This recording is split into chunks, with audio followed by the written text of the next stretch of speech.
Good morning all of you. स्वागत है आपका एक बार फिर से महात्मा गांधी पीजी कॉलेज के ऑनलाइन क्लासेस में। हम पढ़ रहे थे बीए फाइनल ईयर की ज्योग्राफी, जिसके अंतर्गत हमने पिछली कक्षा में प्रायद्वीपीय पठार को पढ़ा था, प्रायद्वीपीय भारत को पढ़ा था। उसमें कौन कौन से पठार शामिल हैं उन सभी को पढ़ा था हमने।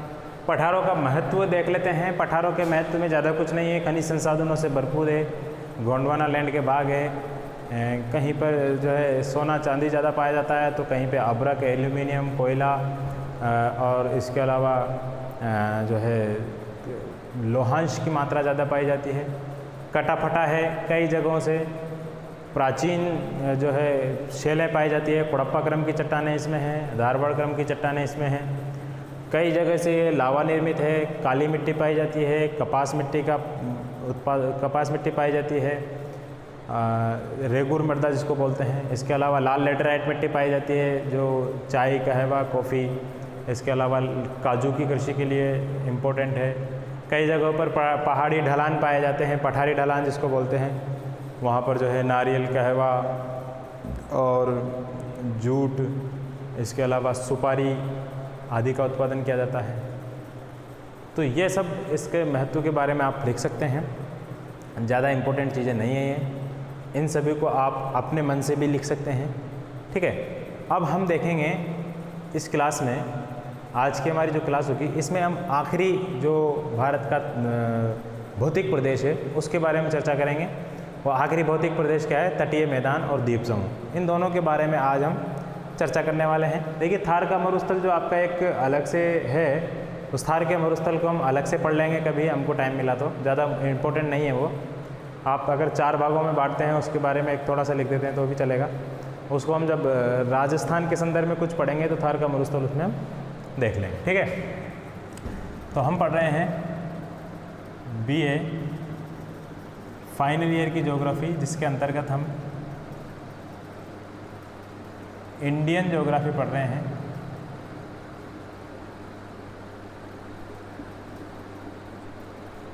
ठीक है, अब इंडियन ज्योग्राफी के अंतर्गत आज हम पढ़ेंगे भारत का तटीय मैदान और द्वीप समूह, इसके बाद हम पढ़ेंगे। ठीक है, तो देखिए, सबसे पहले हम जितने भी प्रदेश पढ़ रहे हैं आपको उसमें नक्शे बनाने की ज़रूर आवश्यकता होगी। आप सभी में नक्शे बनाते हुए तो चल रहे हैं ना भाई। मैंने आपको डायग्राम के माध्यम से सभी को समझाया है। देखिए, सबसे पहले हमारा जो नक्शा बना था वो इस तरीके का कुछ बना था, भारत का नक्शा। भारत आपसे जैसा बनता है वैसा आप बनाइए। मैंने आपको एक वीडियो भी बनाया है जिसमें भारत को बनाना आपको बताया है किस तरीके से आप भारत का नक्शा बना सकते हैं।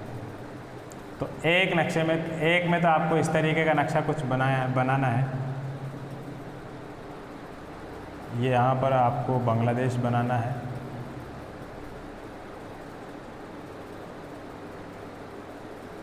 ये बन गया। केवल आप में पहले आपके प्राकृतिक प्रदेश में आपको क्या करना है, इस तरीके का एक नक्शा बनाना है ऐसा। ठीक है, उसमें कर देना है आपको ऐसे, और इसको बता देना है ये क्या बन गया, भारत का उत्तरी पर्वतीय प्रदेश। फिर दूसरा नक्शा इसी में बनेगा। दूसरा नक्शा में क्या बनाओगे आप? उत्तरी पर्वतीय प्रदेश में ही 3 नक्शे बनेंगे इसमें।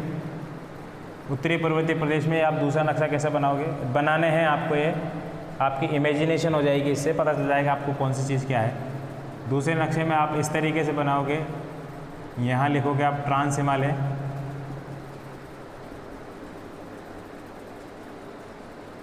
फिर इसके बाद यहाँ पे आप दूसरा हिमालय लिखोगे, यहाँ पे इस तरीके से घुमा दो इसको इधर से। इसको आप लिखोगे महान हिमालय। फिर इसके नीचे एक और लेके आओगे, उसको लिखोगे आप लघु हिमालय। फिर यहाँ से एक चोटी लेके आओगे यहाँ तक, और इसके नीचे बिल्कुल नेपाल के टच में, और यहाँ तक, बस आगे नहीं ले जाना इसको। इसको लिखोगे आप शिवालिक हिमालय।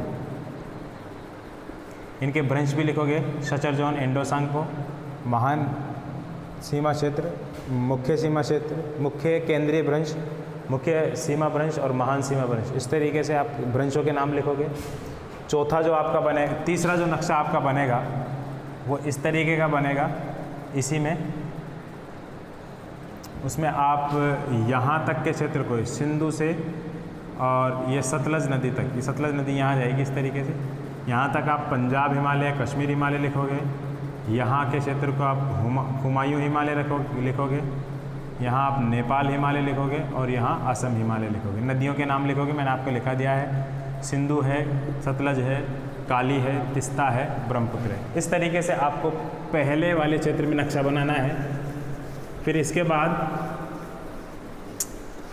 भारत का नक्शा बनाना है आपको इस तरीके से। ये बन गया, ये ज़्यादा कुछ करने की आवश्यकता नहीं है, आपको बन जाता है नक्शा, ज़्यादा मुश्किल नहीं है। ये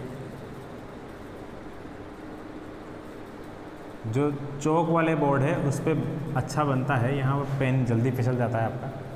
चलिए, इतने बनाने के बाद आपको, अच्छा इसको थोड़ा सा और आगे राजस्थान वाला क्षेत्र भी बनाना है हमको, फिर ये गुजरात, ये इतना सा बनाना है बस। और यहाँ पे चाहो तो आप बना दीजिए बांग्लादेश को भी।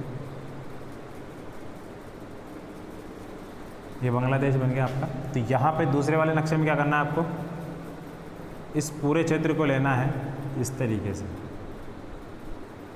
और ये वाला जो क्षेत्र है इसको यहाँ से बंद कर दो। ये वाला जो क्षेत्र है आपका लिखोगे उत्तर का विशाल मैदान,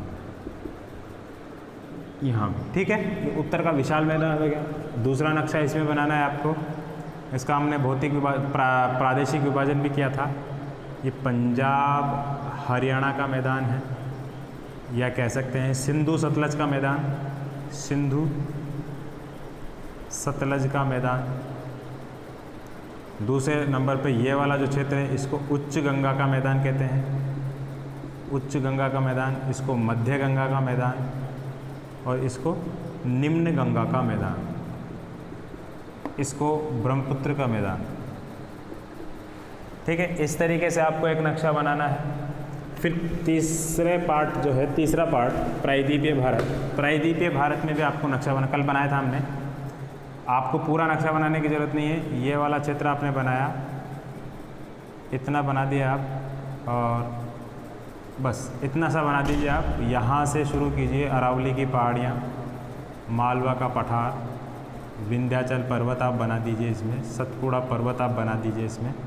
फिर यहाँ से आप इस तरीके से स्ट्रेट, और यहाँ से आप थोड़ा सा अंदर लेते हुए फिर बाहर, फिर अंदर लेते हुए बाहर, इस तरीके से आप इसको कटे फटे रूप में बनाएंगे। ठीक है, इधर से, क्योंकि यहाँ केजी डेल्टा है या कावेरी नदी का डेल्टा है, छोटा नागपुर का पठार, इस तरीके से आप इसको बनाओगे। यहाँ लिख दोगे अरावली की पहाड़ियाँ, मालवा का पठार, विंध्याचल पर्वत, सतपुड़ा पर्वत, दक्कन का पठार, यहाँ लिख दोगे कर्नाटक या मैसूर का पठार, यहाँ लिख दोगे नीलगिरी की पहाड़ियाँ, और यहाँ लिखोगे तेलंगाना का पठार, यहाँ लिख दोगे छोटा नागपुर का पठार। इस तरीके से इसको पठार बनाना है, और यहाँ पर आप एक और बना दोगे शिलांग का पठार। ठीक है, इस तरीके से आपको इस नक्शे को बनाना है। अब जो नक्शा बनाना है हमको, अब देखिए चौथा नक्शा जो हमको बनेगा आज का, इतना सा बनाना है इसको तो बस।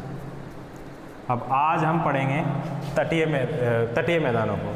तो तटीय मैदानों को देख लेते हैं। भारत में दो प्रकार के तटीय मैदान पाए जाते हैं, एक तो पश्चिमी घाट और एक पूर्वी घाट पे।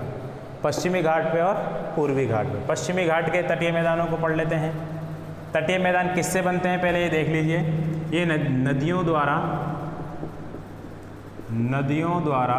लाए गए अवसादों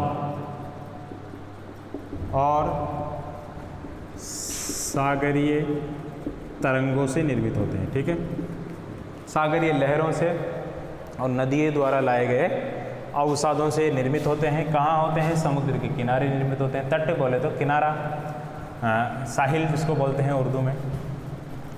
ठीक है, नदियों द्वारा लाए गए अवसादों से निर्मित होते हैं। पश्चिमी तटीय मैदान देखते हैं हमारा, पश्चिमी तटीय मैदान। ये कहाँ से शुरू होता है? यहाँ से। ठीक है, जो है आपका और भी थोड़ा ऊपर से, बिल्कुल यहीं से आपके कच्छ प्रदेश से लेकर के कुमारी अंतरीप तक, कुमारी अंतरीप या कन्याकुमारी कह दीजिए आप, कुमारी अंतरीप तक 1600 किलोमीटर की लंबाई में है लगभग। इसकी चौड़ाई जो है वो ज़्यादा नहीं है, 50 से 80 किलोमीटर औसत चौड़ाई है इसकी। औसत चौड़ाई इसकी 64 किलोमीटर है, 64। और कहीं कहीं ये 80 किलोमीटर चौड़े भी पाए जाते हैं। अधिकतम चौड़ाई इसकी जो है 80 किलोमीटर है, औसत चौड़ाई जो है इसकी 64 किलोमीटर मानी गई है। इसमें कई सारे जो है मैदान पाए जाते हैं, जिसमें आपका एक कच्छ का मैदान है, कच्छ का मैदान जिसको कच्छ का रण भी बोलते हैं। कच्छ का मैदान क्या होता है, ये गर्मियों में जब वर्षा नहीं होती, गर्मियों में तो ये जो है मुख्य स्थल से जुड़ जाता है, और बारिश में वर्षा काल में क्या होता है, वर्षा काल में दलदली भूमि हो जाती है। यहाँ की दलदली भूमि होने की वजह से ये मुख्य स्थल से कट जाता है, मुख्य स्थल से अलग हो जाता है, ऐसा लगता है कि समुद्र का भाग है। लेकिन जब वर्षा कम होती है, दलदली भूमि सूखती है, तो वापस स्थल का रूप ले लेता है। ठीक है। इसके अलावा दूसरा जो मैदान है आपका, इसी के नीचे गुजरात का मैदान आता है, गुजरात का मैदान, जिसमें आपका ये काठियावाड़ प्रायद्वीप शामिल है पूरा। गुजरात का मैदान यहाँ तक है। गुजरात का मैदान जो है दमन तक है, ये दमन और दीव जो है दमन तक है ये गुजरात का मैदान। ज़्यादा इंपॉर्टेंट नहीं है ये भी।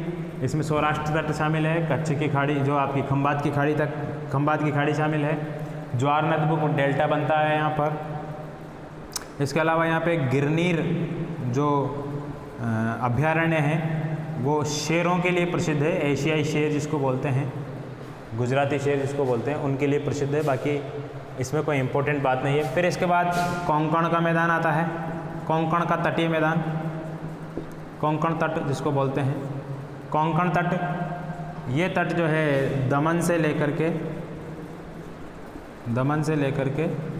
कहाँ तक है, ये गोवा तक 500 किलोमीटर लगभग लंबा है ये। इसमें इम्पोर्टेंट पत्तन आता है मुंबई और मारमा गोवा, ये दो पत्तन हैं। इसका मुख्य पत्तन कौन सा है, कांडला बंदरगाह, सुना होगा आपने नाम। कोंकण तट में यह है, देखिए यहाँ से लेकर के कच्छ तट है, कच्छ का मैदान, ये गुजरात का मैदान, ये आपका कोंकण तट, गोवा तक। ठीक है, ये गोवा यहाँ आएगा। फिर गोवा से लेकर के मैंगलोर, कर्नाटक की राजधानी है बेंगलोर, बेंगलोर तो यहाँ है अंदर की तरफ, जबकि एक शहर है मैंगलोर, ये भी बहुत भारी सिटी है। मैंगलोर एक पत्तन भी है, तो मैंगलोर पत्तन से लेकर के कहाँ से, गोवा से मैंगलोर के बीच में कनारी तट बोलते हैं इसको, या कन्नड़ तट। कन्नड़ तट के बाद ये वाला जो क्षेत्र है केरल वाला, इसको मालाबार तट बोलते हैं, मालाबार तट। इस पूरे क्षेत्र को सह्याद्री के नाम से भी जाना जाता है, ध्यान रखना, सह्याद्री। यहाँ जो कगार है उसको सह्याद्री बोलते हैं, उत्तरी सह्याद्री, दक्षिणी सह्याद्री। ठीक है, ये भी आप ध्यान रख लीजिए। कोंकण तट हो गया। इसके बाद कनारी तट है,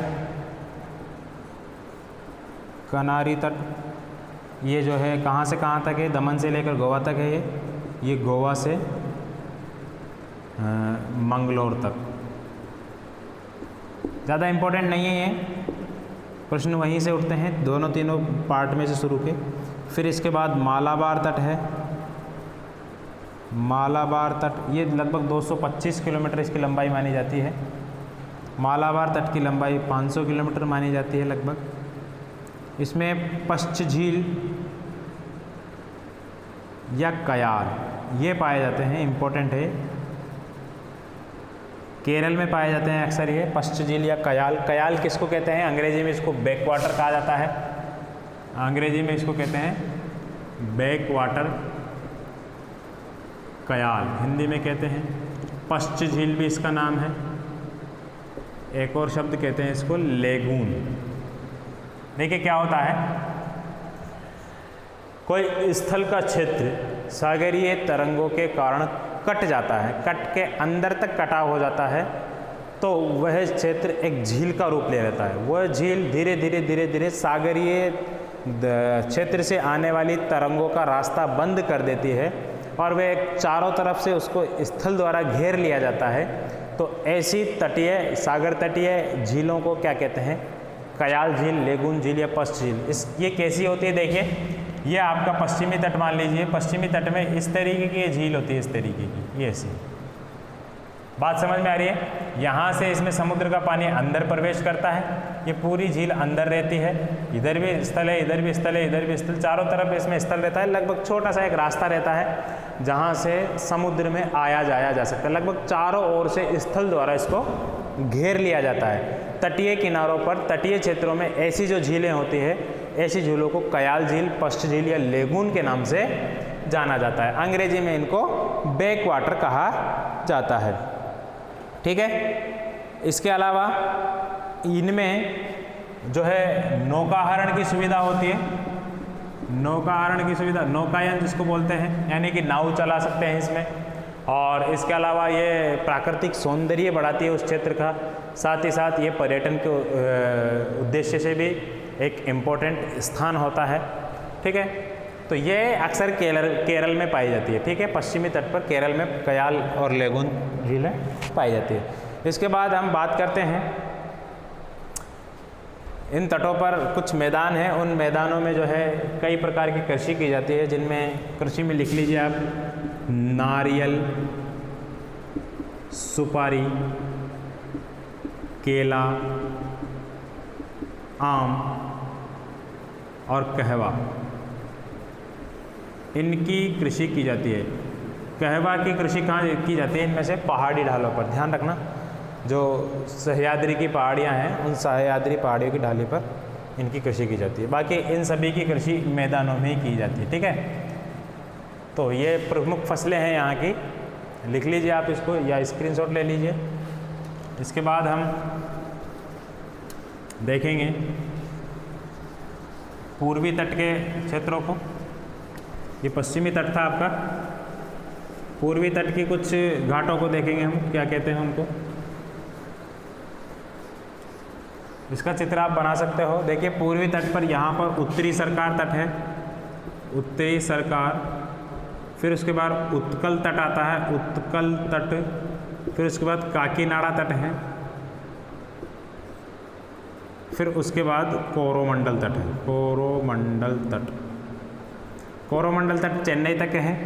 फिर इसके बाद ये केजी डेल्टा के पास काकीनाडा है, फिर उत्कल तट उड़ीसा में है, उत्तरी सरकार तट उड़ीसा और पश्चिम बंगाल में कहलाता है। ठीक है, ये इसमें ज़्यादा कोई इंपॉर्टेंट नहीं है। उत्कल तट जो है उड़ीसा में, यहाँ पे भी कयाल झीलें पाई जाती है, लेगून झीलें पाई जाती है, जो इम्पोर्टेंट है, जिनमें ध्यान रखिएगा। एक झील है, भारत की सबसे बड़ी झील भी कहलाती है, चिल्का झील, ये भी कयाल झील का उदाहरण है, उड़ीसा में है ये। पुलिकट झील, पुलिकट झील, श्रीहरिकोटा जो भारत का अंतरिक्ष अनुसंधान केंद्र है, जिसको जहाँ से जो है अंतरिक्ष में जो मिसाइलें वगैरह जो है छोड़ी जाती है, यहाँ से अंतरिक्ष अनुसंधान कह रहे, जिसको श्री किस नाम से जाना जाता है? देखिए, श्री सतीश धवन, इसका अंतरिक्ष अनुसंधान केंद्र को श्री सतीश धवन अंतरिक्ष अनुसंधान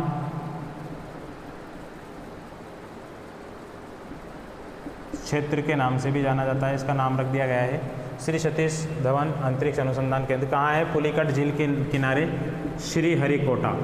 श्रीहरिकोटा ये एक द्वीप है,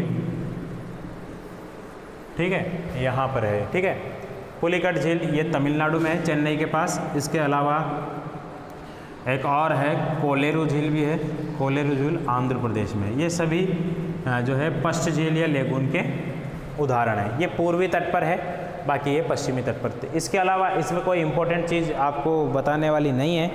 इसके हाँ, एक और बेसिक चीज़ आप ध्यान देना, ये जो पूर्वी तट वाले क्षेत्र है ये लगभग 80 से 150 किलोमीटर चौड़े हैं, यानी कि पश्चिमी तट कम चौड़े और पूर्वी तट अधिक चौड़े हैं। कारण क्या है? कारण स्पष्ट है, यहाँ पर जो है पर्वत पाया जाता है। कौन सा पर्वत है? दक्कन का पठार की गगार भूमि, जो ऊंची भूमि एकदम से। तो इसके पीछे बहुत कम जो क्षेत्र बचा है, 50-60 किलोमीटर का क्षेत्र है। यहाँ पे बहुत छोटी छोटी नदियाँ हैं जो किसी भी काम की नहीं है, नौकायन काम की नहीं है। मतलब ये जो है इन नदियों का पानी जो है अरब सागर में गिरा जाता है इनसे निकल करके। यहाँ पर चौड़े क्या हैं? क्योंकि यहाँ पर बहुत सारी नदियाँ हैं। ऊपर से महानदी है, गोदावरी है, कृष्णा है, कावेरी है, दामोदर है, कई सारी नदियाँ हैं। ये सारी नदियाँ इधर की तरफ जाती है तो आखिरी क्षेत्र में अपना डेल्टा बनाती है। तो पहाड़ों को काट छाँट कर इन्होंने डेल्टा का निर्माण किया है। तो ये कटाफटा है, इस वजह से यहाँ पे कई जो है मैदान 150 किलोमीटर से भी अधिक चौड़े यहाँ पर बताए जाते हैं। ठीक है, अब कुछ प्रमुख बंदरगाहों की बात कर लेते हैं। इसके अलावा कोई इंपॉर्टेंट चीज़ नहीं है इसमें। बंदरगाहों की कांडला बंदरगाह यहाँ है गुजरात में। मुंबई पत्तन जो है मुंबई बंदरगाह यहाँ है महाराष्ट्र मुंबई में। इसके अलावा मारमा गोवा पत्तन है, आपको मालूम है ही मारमा गोवा कहाँ है, गोवा में है। और वास्को पत्तन भी गोवा में है, वास्को डिगामा जहाँ पहुँचा था।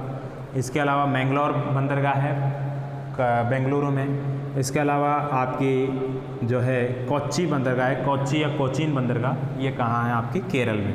यहाँ की बात की जाए तो कोयम्बटूर अंदर है वैसे, यहाँ पे चेन्नई पत्तन है। इसके बाद विशाखापत्तनम बंदरगाह है। इसके बाद आपकी यहाँ पे हल्दिया बंदरगाह है और आपकी कोलकाता पत्तन है। ये सभी पत्तन यहाँ पे इम्पोर्टेंट है। ठीक है, ये बात हुई आपकी किसकी? ये बात हुई हमारी तटीय मैदानों की। तटीय मैदान यहाँ पे कंप्लीट हो जाते हैं, ज़्यादा कुछ नहीं है इसमें।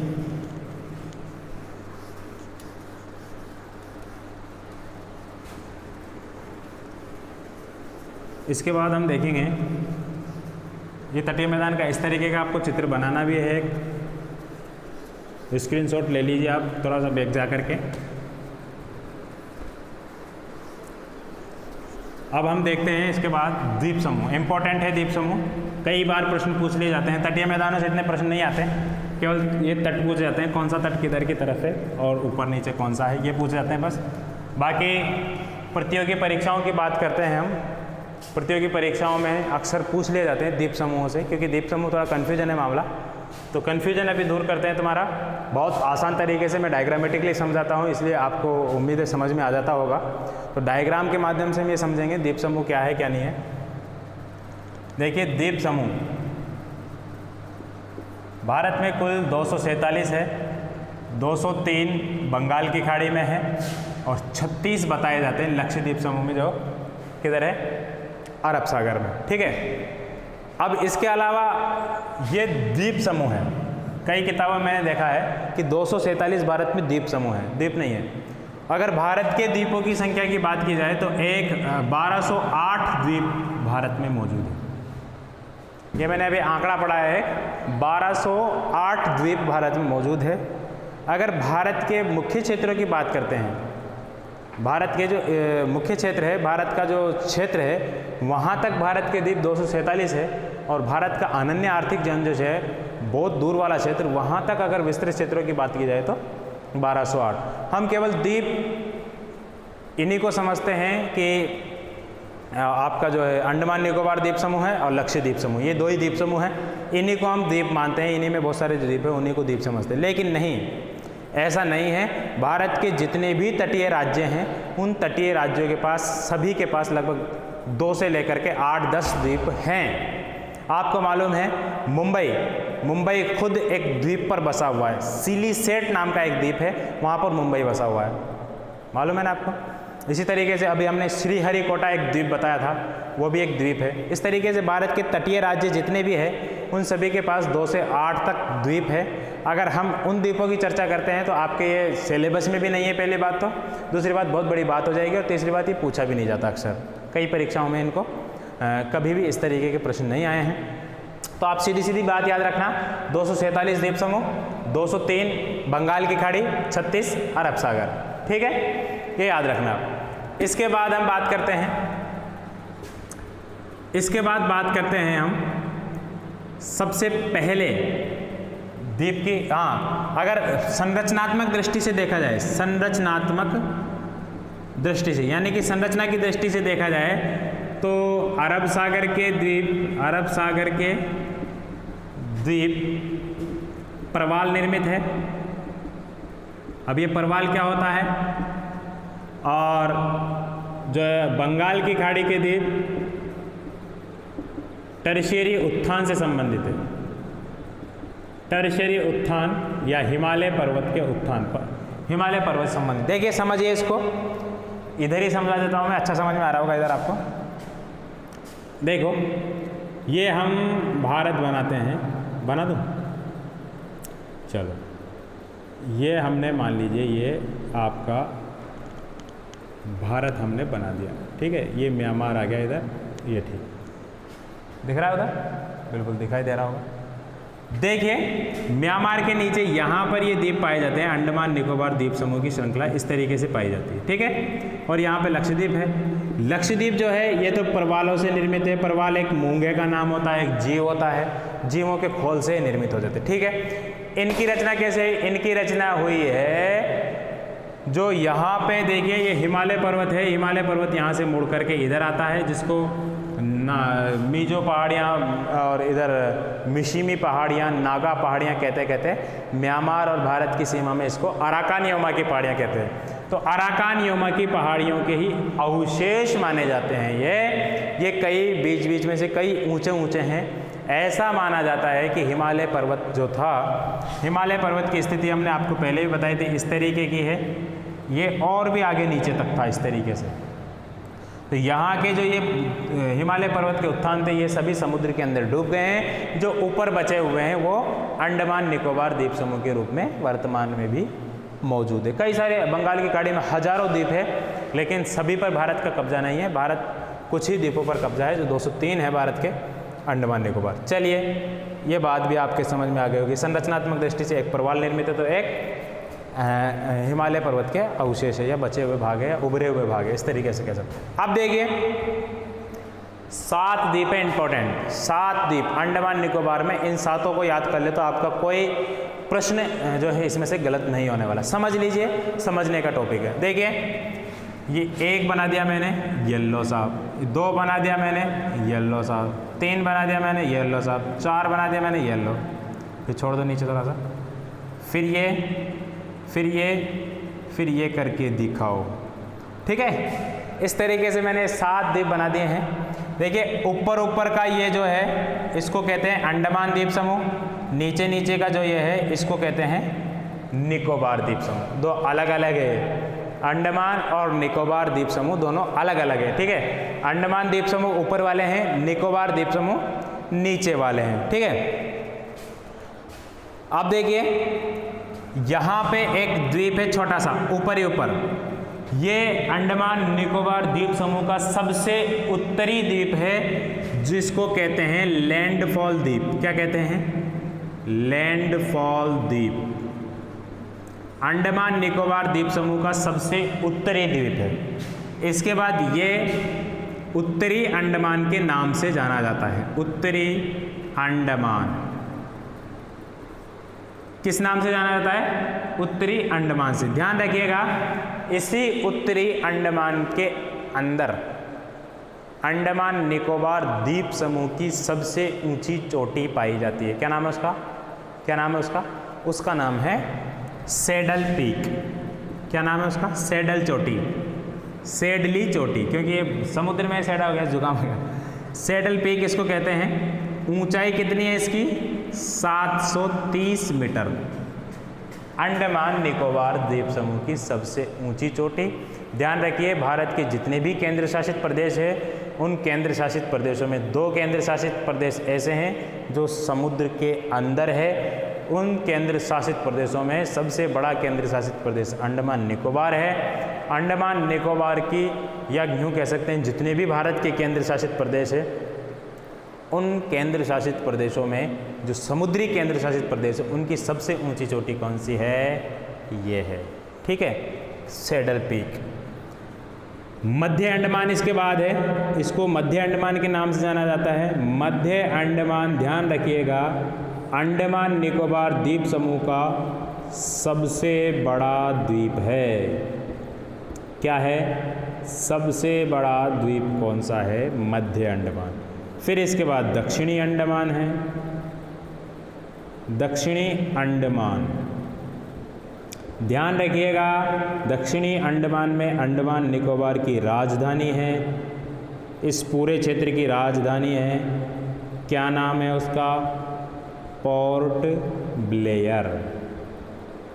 बात समझ में आई कि नहीं आई? ऐसा चित्र शायद आपने पहले नहीं पढ़ा होगा। इस चित्र के माध्यम से आप समझिए। इसका आप चाहे तो एक वो भी ले सकते हो आप स्क्रीनशॉट। इसके अलावा इसमें कोई इम्पोर्टेंट चीज़ नहीं है, ये चीज़ आपको याद रखनी है, ठीक है। ये वाला जो है इसको कहते हैं छोटा अंडमान, लिटिल अंडमान जिसको बोलते हैं, लघु अंडमान भी इसको बोलते हैं। ये आपका अंडमान द्वीप समूह खत्म। अब हम चलते हैं निकोबार द्वीप समूह के अंदर। निकोबार में है, इस निकोबार द्वीप समूह को कार निकोबार द्वीप समूह कहते हैं, कार निकोबार। इसको कहते हैं छोटा निकोबार।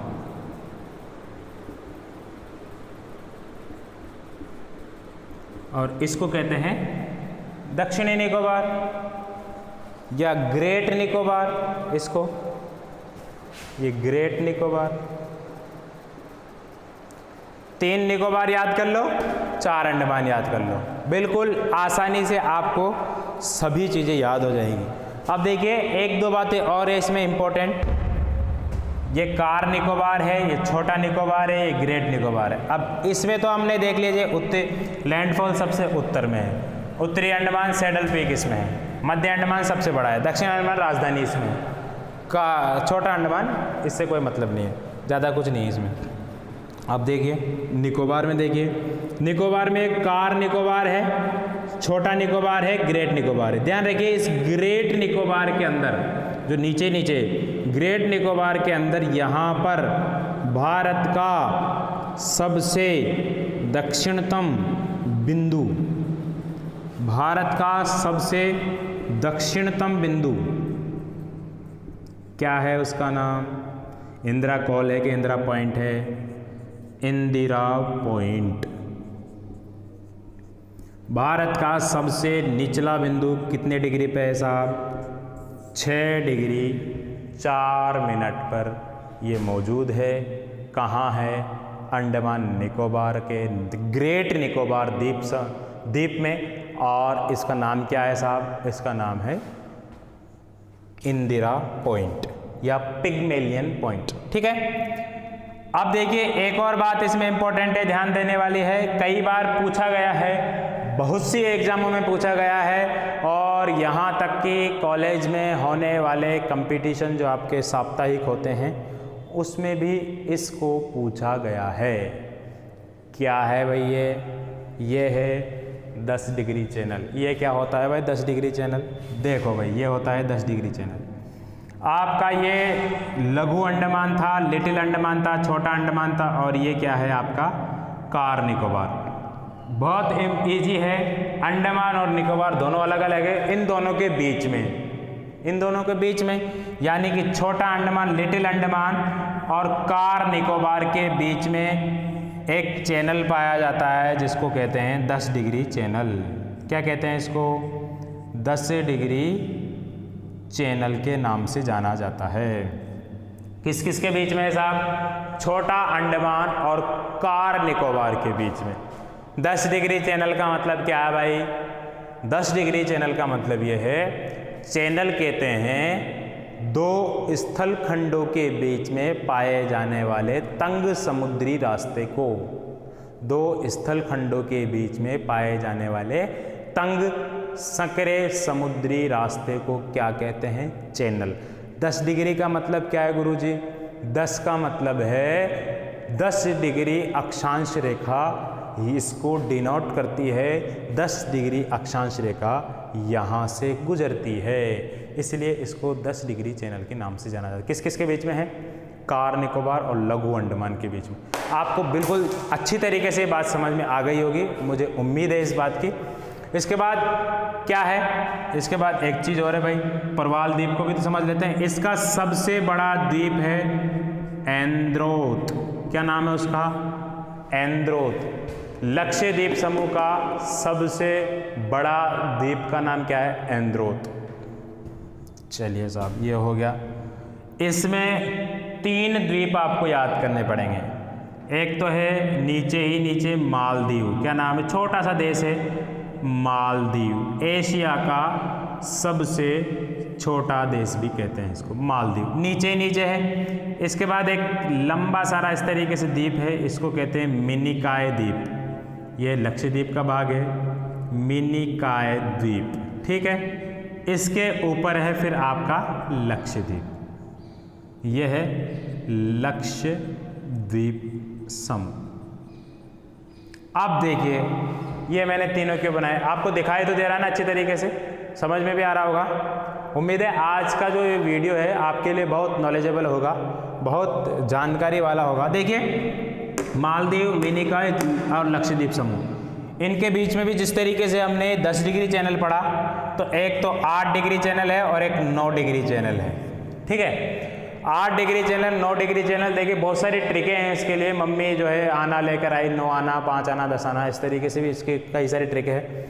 वो ट्रिकें फ्री के छोड़ दीजिए, आप इसको इमेजिनेशन दिमाग में बिठाइए और कोशिश कीजिए, देख करके याद हो जाए आपको ट्रिक रटने की जरूरत ही नहीं पड़ेगी। अगर ट्रिक याद नहीं आई याद तो आपको 8 डिग्री चैनल याद आएगा ना 9 डिग्री। देखिए, अब चूंकि भूमध्य रेखा आप सभी को मालूम है नीचे ही है, ऊपर तो है नहीं भारत के, नीचे ही है भूमध्य रेखा।